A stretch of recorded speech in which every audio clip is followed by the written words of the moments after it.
Amarnath blog চ্যানেলে তোমাদের সকলকে স্বাগত জানাই। আর আমি একটা ব্র্যান্ড নিউ ব্লগ নিয়ে চলে এসেছি। তো আমি ঠিক করেছি এবার থেকে প্রায় প্রত্যহ দিন ভিডিও আপলোড করার। তো আজকে আমরা যাচ্ছি একটা পিসির বাড়ি। তো সেই পিসির বাড়িতে মা, বাবা, আমার আর ভাইয়ের 4 জনাকারই নিমন্ত্রণ আছে। তো এখন বাজে প্রায় 12:30 থেকে 1:45 মতো। তো এরপর আমরা রেডি হব আর যাব। তো চলো আজকের ভিডিওটা মিস না করে পুরো একদম শেষ অবধি দেখতে থাকো। আর ভিডিওটি ভালো লেগে থাকলে কি করতে হবে? Like, comment, share and subscribe. তো চলো দেখতে থাকো। তো বাইরে প্রচণ্ড রোদ দিয়েছে দেখতেই পাচ্ছ। আর শীতকাল বলে লেপ কাঁথা সমস্ত কিছু রোদে দিয়ে দিয়েছি। এগুলোকে তুলবো আর জামা কাপড় যেগুলো কেচেছি সেগুলো শুকাতে দেবো। তো চলো এগোনো যাক ভিডিওটাকে।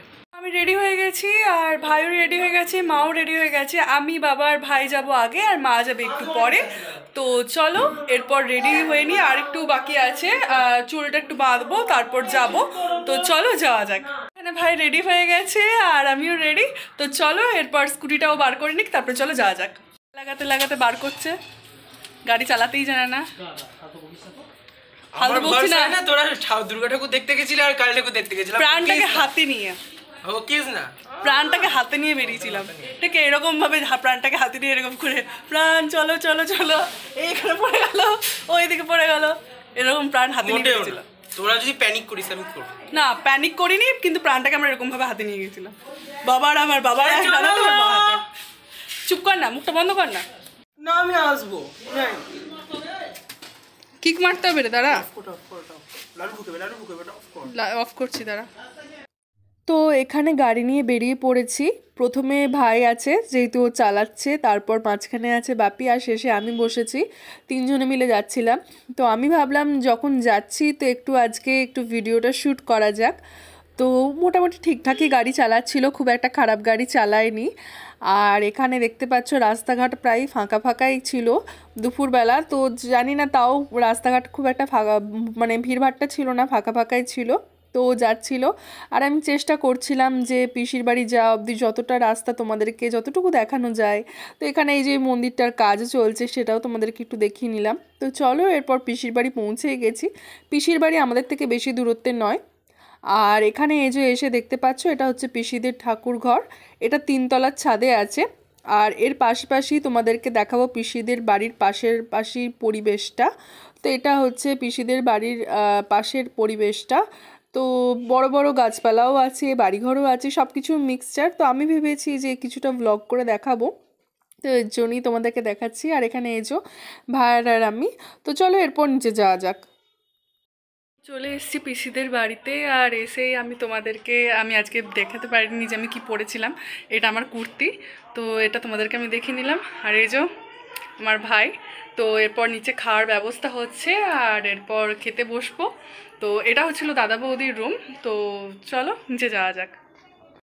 তো টুবাই তো পুরো এক্সাইটেড খাওয়ার জন্য, চলে আয়। হ্যাঁ ওটাও না, আমি এখন ওজন ঝরাচ্ছি, আমার একটু বেড়ে গেছে। ওর ওজনটা কত বেড়েছে বলি? না বলবি না। কেন বলবো না? কেন বলবো না? আমার ওজনটা একটু বেড়ে গেছে, তো ওই জন্য একটু কমাতে হবে। যা বেশি বাড়েনি, আমার বয়স অনুযায়ী আমার ঠিকঠাকই আছে। ওই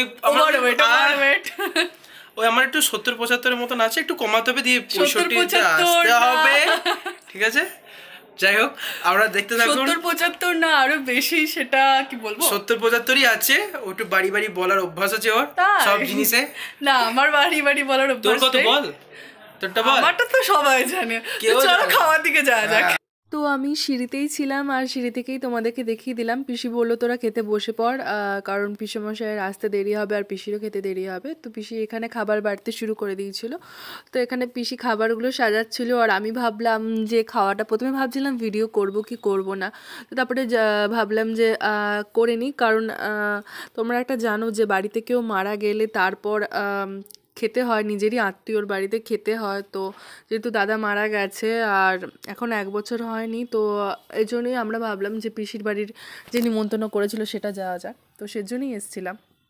তো আর এই যে পিসি এখন ওরা খাবারগুলো দিচ্ছে। তো পিসি অনেক কিছু রান্না করেছিল, বেগুন ভাজা করেছিল, কুমড়ো ভাজা করেছিল, আলু ভাজা করেছিল, এই যে পেঁপে দিয়ে ডাল, তারপরে এই যে শাকের তরকারি। পিসি অনেক আইটেম করেছিল, প্রচুর আইটেম ছিল। এগুলো তো কিছুই না, এরপর ছিল পোস্ত, লাউয়ের পোস্ত, লাউয়ের ডাল, তো প্রত্যেক কটা রান্না একদম মানে কি বলবো যাকে বলে অসাম হয়েছিল, প্রত্যেক কটা রান্না প্রচণ্ড ভালো হয়েছিল। আর এখানে ছিল রুই মাছের পোস্ত, প্রচুর আইটেম করেছিল। আমি এখন বলছি, এখন ভয়েস ওভার দিচ্ছি, এখন আমার জিভে জল চলে আসছে রান্নাগুলোর কথা ভেবে। আমার পিসি প্রচণ্ড ভালো রান্না করে। আর এখানে ছিল এই যে চিকেন কষা উইথ আলু, এটাও এই ঝোলটাও অসম্ভব সুন্দর হয়েছিল। এরপর তো ছিল চাটনি, পাঁপড় আর মিষ্টিও ছিল। তো ভিডিওটা আজকে এতটুকুই। ভিডিওটি ভালো লেগে থাকলে লাইক করো, কমেন্ট করো, শেয়ার করো অ্যান্ড সাবস্ক্রাইব করো। আর পরবর্তী ব্লগ নিয়ে আমি খুব জলদি আসছি। বাই।